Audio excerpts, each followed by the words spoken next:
এই রে অফিস থেকে আইসা এই আবার পেঁয়াজ কাটো, মরিচ কাটো, তরকারি কাটো, আয় রে কপাল। এই বলে চাকরি বলে গার্মেন্টসের চাকরি করে আসে বই লাগে আবার হেল্প করা লাগে। ঠিক আছে, বউ তো মনে দুঃখ বুঝলো না। ঠিক আছে, এই যে পেঁয়াজ কাটতাছি, তরকারি কাটতাছি, রান্না করতে হইবে, খাইতে হইবে, তারপরে শুইতে হইবে। শুইতে শুইতে রাত 12টা, আবার সকালবেলা উঠে সেই আবার 8টা বেজে অফিসে দিবে। ঠিক আছে, সারাদিন পরিশ্রম করে এসে আবার বাসায় এসে রান্না করে। এই হলো গরিবের কপাল। ঠিক আছে, এই বলে গার্মেন্টসের চাকরি।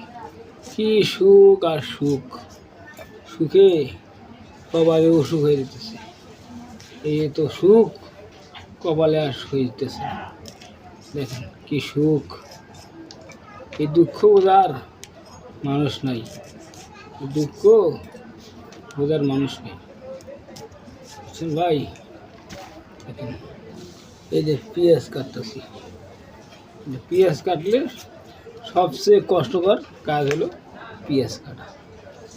এই পেঁয়াজ কাটতে গেলে চোখ দিয়ে পানি বেরোয়, সেই পেঁয়াজ কাটতেছি। সবচেয়ে কষ্টকর কাজ পেঁয়াজ কাটা।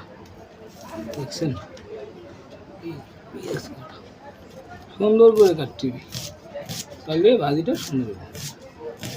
বুঝছেন, এই যে পেঁয়াজ কাটতেছি, বউ খুঁজে বানাবো পেঁয়াজ কাটতে। শেষ কাটা। হ্যাঁ, কি করো তানে? পেঁয়াজ কাটতেছি, তো ওইটা কি? ভিডিও চলতেছে।